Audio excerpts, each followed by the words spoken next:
রাধে রাধে বন্ধুরা, কেমন আছে সকলে? আশা করি সকলেই ভালো আছে, আমিও ভালো আছি। তো চলে এসেছি তোমাদের সামনে আবারও একটা নতুন ভিডিও নিয়ে। তো আজকে বানাবো আমি দই কাতলা। তো দই কাতলা বানাবো বলছি ঠিকই, আজকে কিন্তু আমি রুই মাছ দিয়ে বানিয়েছি। ফ্রিজে 6 পিস রুই মাছ ছিল, তো সেটাকে দিয়েই আমি আজকে দই কাতলা কিন্তু বানাবো। তো নুন হলুদ দিয়ে আমি ভালো করে মেখে নিচ্ছি। আর মাছটাকে কিন্তু আমি নুন হলুদ দিয়ে বেশিক্ষণ মেখে রাখার পরে কিন্তু আমি রান্না চাপিয়ে দিয়েছি। আর এখানে আমি কোনো লেবুও কিন্তু দিইনি। সুন্দর করে নুন হলুদ দিয়ে মেখে নিয়ে আমি মাছটিকে এবার কিন্তু ভেজে নেব। আর হ্যাঁ, আমাদের ঘরে যে উপকরণগুলো থাকে সেগুলো দিয়েই কিন্তু আমি রান্নাটা করেছি। এই যে কড়াই বসিয়ে দিয়েছি, কড়াইয়ে তেল গরম হয়ে গেলে আমি এবার মাছগুলোকে এক এক করে ভেজে নেব। আর এখানে খুব বেশি কড়া করে ভাজারও কোনো প্রয়োজন নেই, যেহেতু এটা দই কাতলা হবে। তো একটু নরম থাকলেও অসুবিধা হবে না, মাছটা নরম থাকবে আর খেতেও ভালো লাগবে। এই যে মাছগুলো কিন্তু পুরোটাই আমার ভাজা হয়ে গেছে। আমি খুব একটা বেশি কড়া করে ভাজিনি, একটু হালকা করেই রেখেছি। আর তারপরে এখানে ফোড়নে দেওয়ার জন্য গোটা জিরে, শুকনো লঙ্কা আর গোটা গরম মশলা নিয়ে নিয়েছি। এবার আমি ওই একই কড়াইতে ওই তেলের মধ্যে আরেকটু তেল দিয়ে এই ফোড়নটিকে ছেড়ে দিলাম।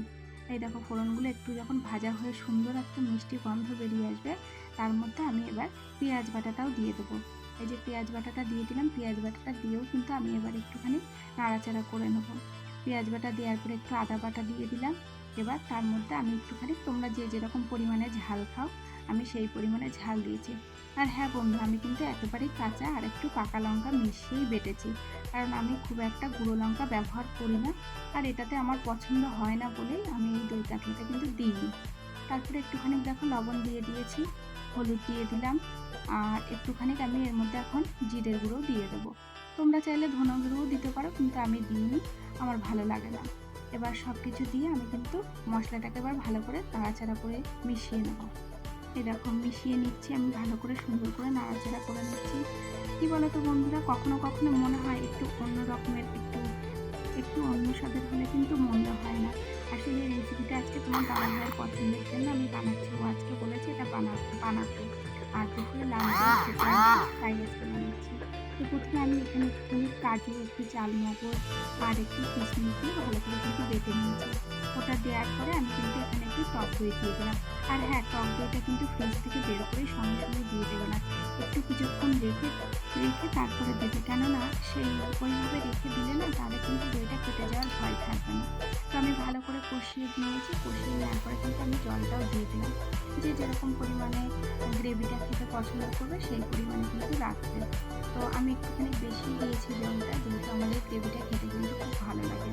আর তারপরে এখানে একটু চালমগজ দেওয়া আছে, তো একটু ঝোলটা বেশি দেওয়ার কারণে গ্রেভিটা কিন্তু পরে একদম গাঢ় গাঢ় হয়ে যাবে। তো এবার মাছগুলো আমি ছেড়ে দিচ্ছি, মাছগুলো ছেড়ে দিয়ে কিন্তু আমি ভালো করে নাড়াচাড়া করে রাখবো।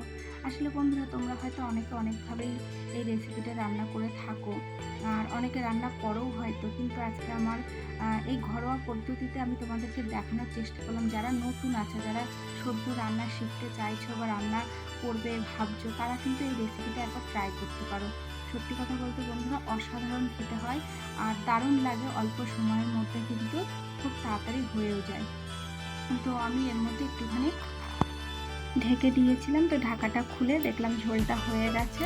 তো একটু কাঁচা লঙ্কা চেরা দিয়ে দিলাম, একটু ঘি দিয়ে দিলাম, আর একটুখানি গরম মশলার গুঁড়োও কিন্তু আমি দিয়ে দেবো। তোমরা যদি না চাও নাও দিতে পারো।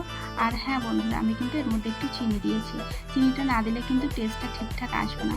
রান্না তো আমার কমপ্লিট হয়েই গেছে, এই দেখো পুরো রান্নাটা আমার কমপ্লিট হয়ে গেছে। তো ভিডিওটি শেষ পর্যন্ত দেখার জন্য ধন্যবাদ। সবাই ভালো থেকো, সুস্থ থেকো।